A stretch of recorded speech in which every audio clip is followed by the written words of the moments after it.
एक गांव में एक धनी व्यापारी रामदास रहता था। वो बहुत ही लालची और कठोर स्वभाव का व्यक्ति था। उसका काम केवल धन कमाना था और वो गरीबों की मदद करने में कभी रुचि नहीं रखता था। रामदास को ऐसा लगता था कि उसका सारा पैसा और सफलता केवल उसकी मेहनत का फल है और दूसरों की मदद करना उसके समय की बर्बादी है। रामदास का एक नौकर मोहन बहुत ईमानदार और दयालु था। वो हमेशा दूसरों की सहायता के लिए तैयार रहता।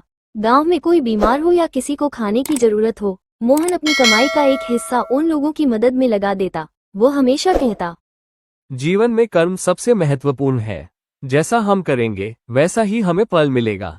रामदास को मोहन की ये बातें सुनकर गुस्सा आता। वह उसे डांटते हुए कहता, तुम्हारे इन दयालु कामों से कोई लाभ नहीं होगा। दुनिया केवल धन और शक्ति को मानती है। दूसरों की मदद करना समय और पैसे की बर्बादी है। एक दिन गांव में एक बूढ़ा भिखारी आया। उसने रामदास से कुछ खाने के लिए मांगा।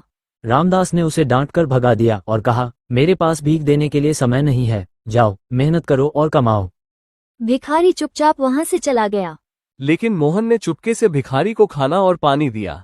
भिखारी ने मोहन को आशीर्वाद दिया और कहा, तुम्हारे अच्छे कर्म तुम्हारे जीवन में सुख और शांति लाएंगे। कुछ महीनों बाद रामदास को अपने व्यापार में भारी घाटा हुआ। उसके व्यापार के सामान को नदी में आए बाढ़ बहा ले गई। रामदास को समझ नहीं आया कि यह सब क्यों हो रहा है। उसने मेहनत की, लेकिन सफलता उसके हाथ से फिसलती रही।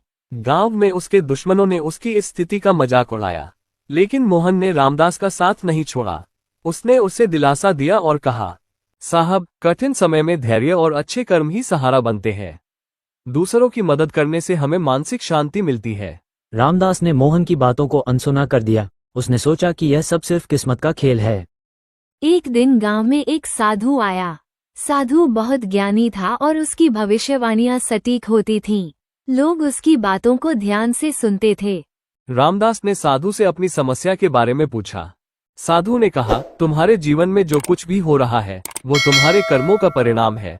अगर तुम दूसरों की मदद करते तो तुम्हारा जीवन सुखी होता। रामदास ने साधु की बातों को गंभीरता से नहीं लिया, लेकिन मोहन ने साधु से आशीर्वाद लिया और पूछा, महात्मा जी, क्या हम अपने कर्मों को बदलकर अपने भविष्य को सुधार सकते हैं?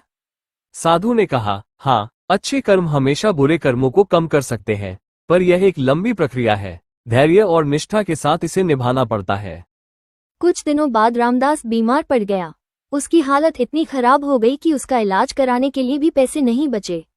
ऐसे समय में गांव के वही लोग जिन्हें उसने कभी मदद नहीं की थी, उसकी मदद करने के लिए आगे नहीं आए। लेकिन मोहन ने उसकी सेवा की। उसने रामदास का इलाज करवाने के लिए अपने पैसे खर्च किए। धीरे धीरे रामदास ठीक हो गया। उसकी बीमारी के दौरान उसने मोहन की निस्वार्थ सेवा और मदद का महत्व समझा। रामदास ने मोहन से पूछा, तुमने मेरी इतनी मदद क्यों की, जबकि मैंने तुम्हें हमेशा डांटा और तुम्हारे अच्छे कामों का मजाक उड़ाया? मोहन ने मुस्कुराते हुए कहा, साहब, मैं दूसरों की मदद इसलिए करता हूं क्योंकि यह मेरा कर्तव्य है। जीवन में कर्म से बड़ा धर्म है। जो हम दूसरों के लिए करते हैं वही हमें वापस मिलता है। रामदास ने अपने जीवन को बदलने का निर्णय लिया। उसने लालच और कठोरता को छोड़कर दूसरों की मदद करना शुरू किया। वो गरीबों और जरूरतमंदों के लिए अन्न और वस्त्र दान करने लगा। गांव के लोग उसकी उदारता देखकर चकित रह गए। धीरे धीरे रामदास का व्यापार फिर से बढ़ने लगा। अब वह न केवल धनी था बल्कि खुशहाल और संतुष्ट भी था। उसने महसूस किया कि केवल धन ही नहीं बल्कि अच्छे कर्म ही जीवन का असली धन है। इस कहानी से हमें ये शिक्षा मिलती है कि हमारे कर्मों का फल हमें अवश्य मिलता है। बुरे कर्म हमें दुख और पीड़ा देते हैं, जबकि अच्छे कर्म हमें सुख और शांति प्रदान करते हैं।